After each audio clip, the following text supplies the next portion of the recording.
Karma by को मारवाड़ की मीरा भी कहा जाता है। जब जब भगवान कृष्ण का उल्लेख आता है, कर्मा का नाम भी आ ही जाता है। वे भगवान की महान भक्त थीं और भगवान श्री कृष्ण उनके हाथ से प्रतिदिन भोग ग्रहण कर भोग की थाली रिक्त कर देते थे।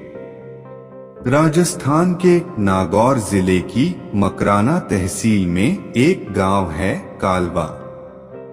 इस गांव में जीवनराम डूडी के घर 1615 ईस्वी में एक पुत्री का जन्म हुआ।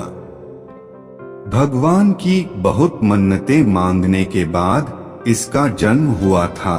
नाम रखा गया कर्मा। कर्मा के चेहरे पर एक अनोखी आभा रहती थी। जीवनराम स्वयं धार्मिक पुरुष एवं अनन्य कृष्ण भक्त थे। उन्होंने भगवान के नाम मदन मोहन से अपने घर में कृष्ण भगवान का मंदिर बना रखा था। वे प्रतिदिन भगवान कृष्ण की पूजा करते और भोग लगाते तथा भगवान को भोग लगाने के बाद ही भोजन ग्रहण करते। यह उनके घर का नित्य का नियम था। इसी प्रकार समय बीतता गया। कर्मा बाई प्रतिदिन अपने पिता को श्री कृष्ण भगवान की पूजा करते देखती, उनको भोग लगाते देखती।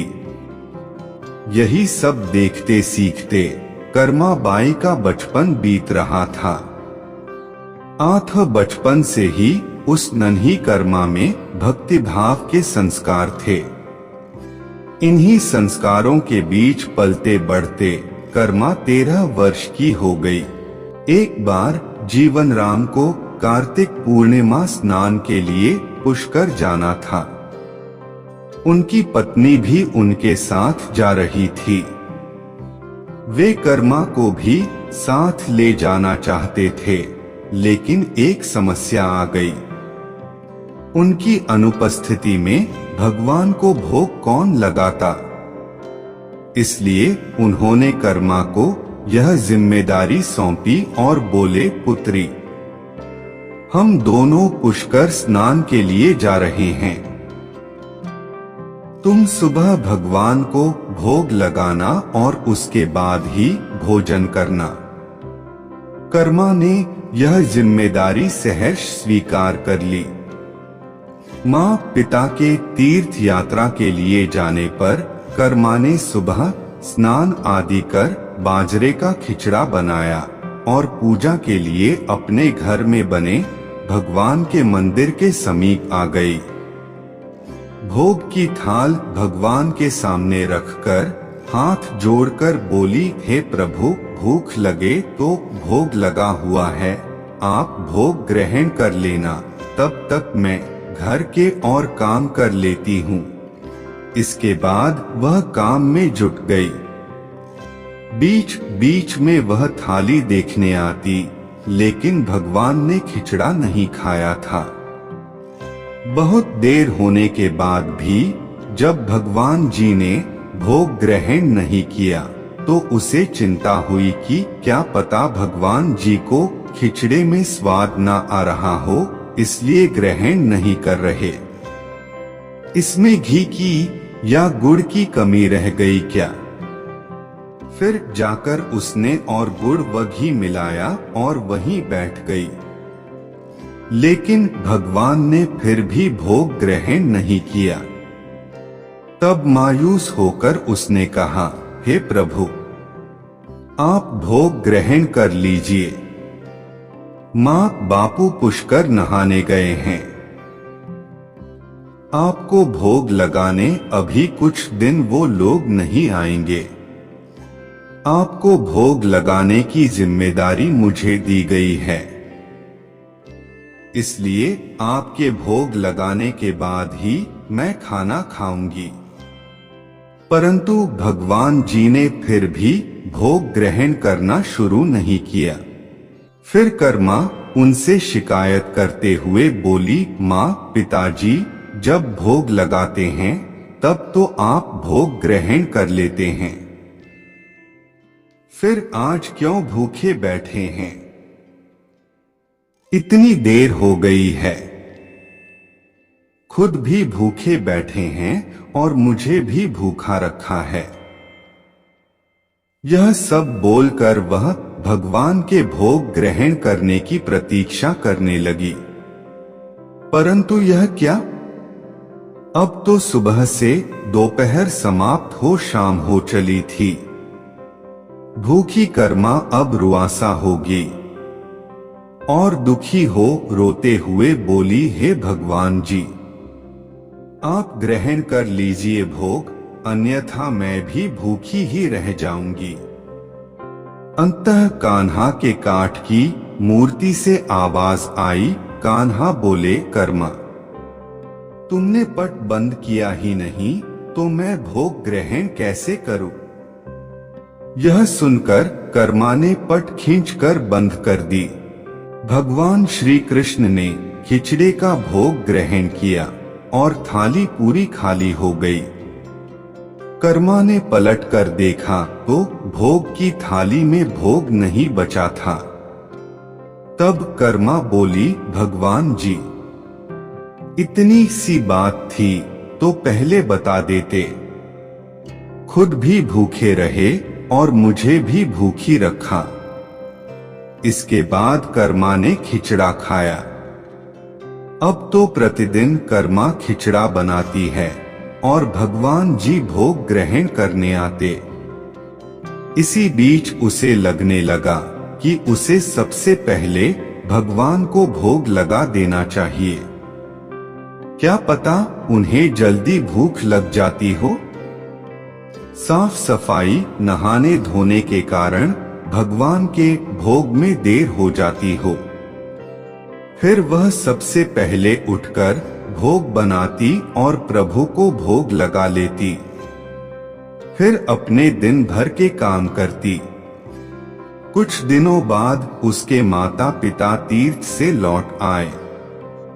आते ही पिता ने अपनी लाडली पुत्री से पूछा, पुत्री, तुमने किसी भी दिन भगवान को भूखा तो नहीं रखा? कर्मा बोली, नहीं पिताश्री, मैंने भगवान जी को प्रतिदिन भोग लगाया। फिर जब माँ रसोई घर में गई तो देखा जाते समय तो गुड़ का मटका पूरा भरा था, अब खाली कैसे हो गया? उन्होंने कर्मा को बुलाया और पूछा, पुत्री, गुड़ कहाँ है? कर्मा ने बताया कि रोज भगवान कृष्ण उसके पास आते और खिचड़े का भोग ग्रहण करते। कहीं मिठास कम न हो जाए इसलिए खिचड़े में गुड़ कुछ ज्यादा डाल दिया। उसने पहले दिन हुई परेशानी के बारे में भी बता दिया। कर्मा ने कहा, भगवान जी ने बहुत देर तक ग्रहण ही नहीं किया था भोग, फिर पट बंद करने पर किया। यह सुनकर माता पिता चकित रह गए। वे जिन ईश्वर के आशीर्वाद हेतु इतनी दूर तीर्थ यात्रा पर गए थे, जिन्हें पाने के लिए लोग न जाने क्या क्या करते हैं, कहां कहां ढूंढते हैं, वे भगवान उनकी बेटी के हाथ से उनके घर में खिचड़ा खाते हैं। यह कैसे संभव है? उन्हें चिंता भी हुई कि बेटी बावली तो नहीं हो गई है। ये भी सोच लिया कि क्या पता कर्मा ने ही पूरा गुड़ खा लिया हो। इस पर कर्मा ने कहा, अगर आपको यकीन नहीं है तो कल देख लीजिए, मैं खुद भगवान को भोग लगाऊंगी। इस आश्चर्य से वे रात भर सो नहीं पाए। दूसरे दिन कर्मा ने खिचड़ा बनाया और मंदिर में भोग की थाली रखकर पट बंद कर दिया और बोला, हे भगवान जी, ये लोग नहीं मान रहे कि मैंने आपको ही गुड़ घी खिलाया है। अब आप भोग खाकर स्वयं सिद्ध कीजिए। भक्त की पुकार सुन भगवान को आना ही था। और कान्हा खिचड़ा खाने आ गए। जब पट खुला तो जीवन राम और उनकी पत्नी आश्चर्यचकित थे कि भोग की थाली में भोग बचा ही नहीं है। फिर कर्मा का जीवन प्रतिदिन भोग लगाते ही निकला। जब उनके माता पिता नहीं रहे तब वे एक दिन अपने कान्हा की मूर्ति साथ लेकर तीर्थाटन के लिए निकल पड़ी। परंतु भगवान की कृपा से उन्हें हर दिन खिचड़ा बनाने के संसाधन मिल ही जाते और वे प्रतिदिन कान्हा को खिचड़ा खिला लेती। तीर्थाटन करती हुई देवी कर्मा भगवान जगन्नाथ की नगरी पहुंच गईं और वहीं रहने का मन बना लिया। वहां भी रोज भगवान को खिचड़े का भोग लगाती और पट बंद कर देती। भगवान भी प्रतिदिन उनके भोग को ग्रहण करते। जिस दिन उन्होंने पहली बार जगन्नाथपुरी में खिचड़ा बनाया, उसी दिन उनके पास से जा रहे एक बालक ने उनसे कहा, माता, घी की बड़ी अच्छी सुगंध आ रही है, क्या भोजन बचा है? देवी कर्मा ने कहा, हाँ बालक, बचा है, तुम बैठो, मैं तुम्हें देती हूँ। यह कहकर देवी कर्मा ने उस बालक के लिए भी खिचड़ा लगा दिया। बालक पूरे मन से स्वाद लेकर खा रहा था। देवी कर्मा को यह देखकर सुख की अनुभूति हो रही थी। उस बालक ने खाते खाते पूछा, माता, क्या मैं कल आऊंगा तो भी मुझे खिचड़ा खिलाओगी? यह सुनकर देवी कर्मा मुस्कुराई और बोली, हाँ पुत्र, तुम यदि प्रतिदिन आओगे तो मैं प्रतिदिन तुम्हें खिचड़ा खिलाऊंगी। तुम निसंकोच आना। यह सुनकर बालक प्रसन्न हुआ और प्रतिदिन देवी कर्मा के पास खिचड़ा खाने आया करता था। एक दिन जब वह बालक खाना खाकर जा ही रहा था, तभी उसने देखा कि एक साधु बाबा वहां आकर देवी कर्मा से कह रहे थे कि हे देवी, आप बहुत धार्मिक महिला हैं, भगवान को प्रतिदिन भोग लगाकर खाती हैं। परंतु इन सब के भी नियम होते हैं। आपको बिना नहाए ऐसा नहीं करना चाहिए। आप तो भगवान की परम भक्त लगती है, सो हे देवी, प्रतिदिन साफ सफाई करने के बाद नहा धोकर ही भगवान का भोग बनाया करें और लगाया करें। यह सुनकर देवी कर्मा ने उनको हाथ जोड़कर प्रणाम किया और कहा, जी साधु बाबा, आप जैसा कह रहे हैं मैं वैसा ही करूंगी, मैं इस बात से अनभिज्ञ थी। फिर साधु बाबा वहां से चले गए। अगले दिन से देवी कर्मा साफ सफाई कर नहा धोकर भोग बनाने लगी। परंतु अब भोग लगाने में देरी हो जाती और जब तक भोग नहीं लगता उस बालक को भी भोजन नहीं मिलता। बालक आकर माता से कहता, माता, देर हो रही है, भूख लगी है, भोजन दो। माता कहती, थोड़ी देर रुक जा लल्ले, मैं दे रही हूँ। बालक जल्दी जल्दी खाकर भाग जाता। कुछ दिन ऐसे बीते, परंतु यह कौन जानता था कि वह बालक साक्षात भगवान जगन्नाथ हैं, जो प्रतिदिन बालक का रूप धर कर्माबाई के हाथ से बना खिचड़ा खाने आते थे।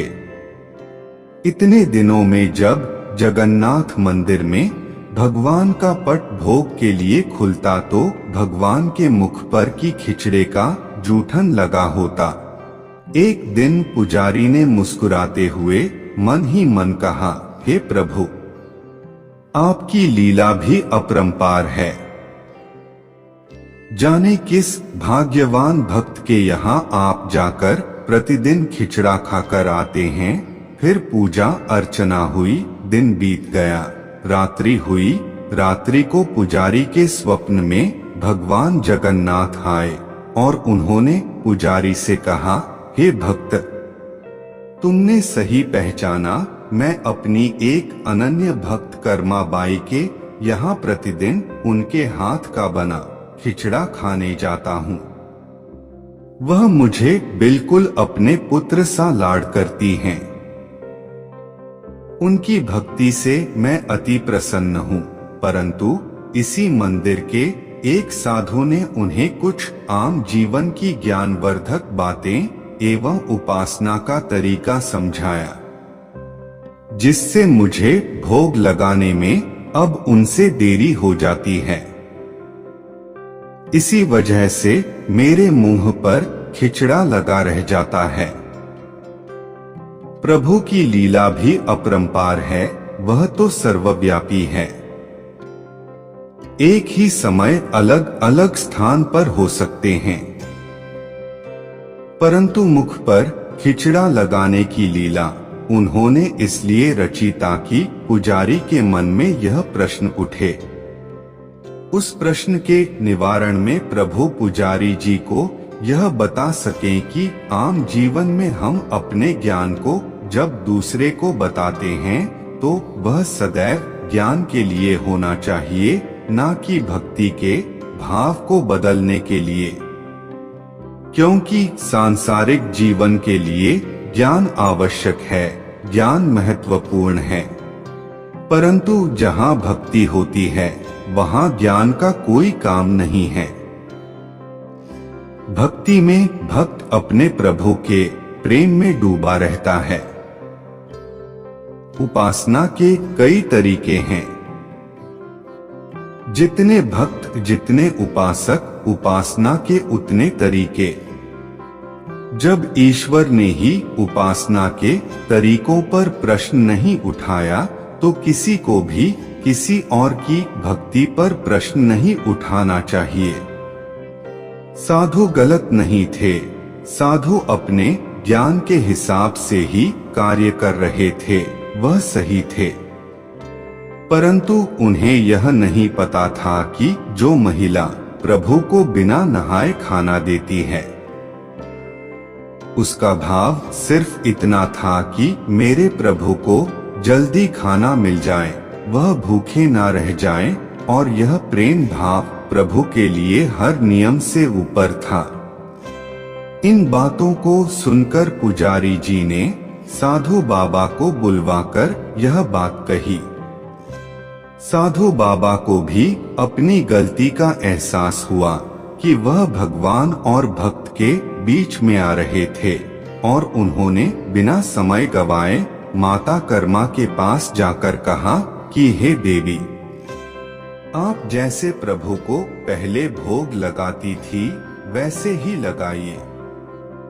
मैं आपकी भक्ति नहीं समझ पाया, इसलिए मुझे क्षमा करे। देवी कर्मा ने कहा, जी ठीक है, मैं कल से फिर से उसी समय पर वैसे ही भोग लगाऊंगी। माता कर्मा ने फिर उसी तरीके से भोग लगाना शुरू कर दिया, और भगवान के मुख पर खिचड़े का जूठन अब नहीं लगा होता। ऐसे ही कई वर्ष बीत गए। एक दिन पुजारी जी ने देखा भगवान की आंखों से आंसू बह रहे हैं और वह भोग ग्रहण नहीं कर रहे। तब उन्होंने मन ही मन फिर से पूछा, हे प्रभु, ऐसा कौन सा अपराध हुआ हमसे कि आपने भोग ग्रहण नहीं किया और आपकी आंखों से आंसू भी बह रहे हैं। प्रभु, यदि हमसे कोई अपराध हुआ है तो हमें क्षमा करें और भोग ग्रहण करें। आपके भक्तजन प्रसाद के लिए प्रतीक्षा कर रहे हैं। फिर क्या था, भक्तवत्सल प्रभु ने प्रसाद ग्रहण कर लिया, परंतु प्रभु के भोग देर से ग्रहण करने की बात और उनके आंखों से अश्रु बहने की बात पूरे प्रजा में तेजी से फैल गई। यह बात महाराज तक जा पहुंची। महाराज अति शीघ्र मंदिर पहुंचे और वे पुजारी जी से विचार विमर्श करने लगे। फिर उन दोनों ने भगवान के पास हाथ जोड़कर विनती की कि प्रभु कृपया हमें बताएं कि इस बात का क्या संदेश है।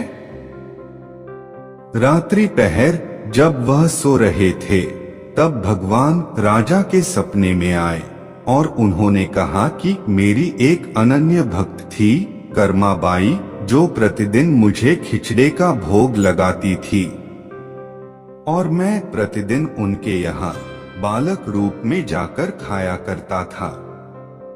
परंतु आज उन्होंने अपने अंतिम श्वास लिए और मुझ में सदैव के लिए लीन हो गई। अब मुझे बालक की तरह प्रेम कर कौन खिचड़ा खिलाएगा। यह सुन महाराज ने सपने में ही भगवान से कहा कि प्रभु आज से प्रतिदिन आपके भोग में कर्माबाई का खिचड़ा भी चढ़ेगा। यही सपना उन्होंने अपने दरबार में सुनाया और उसी दिन से भगवान जगन्नाथ के भोग में कर्माबाई का खिचड़ा भी चढ़ने लगा। यह थी श्री कृष्ण जी के प्यारी भक्त सिरुमनी कर्माबाई की कथा और उनके खिचड़े से जुड़ी प्रभु की लीला। इसी प्रकार के जानकारी लाने के लिए वीडियो को लाइक, शेयर और सब्सक्राइब करें। सब कुछ फ्री में है। धन्यवाद।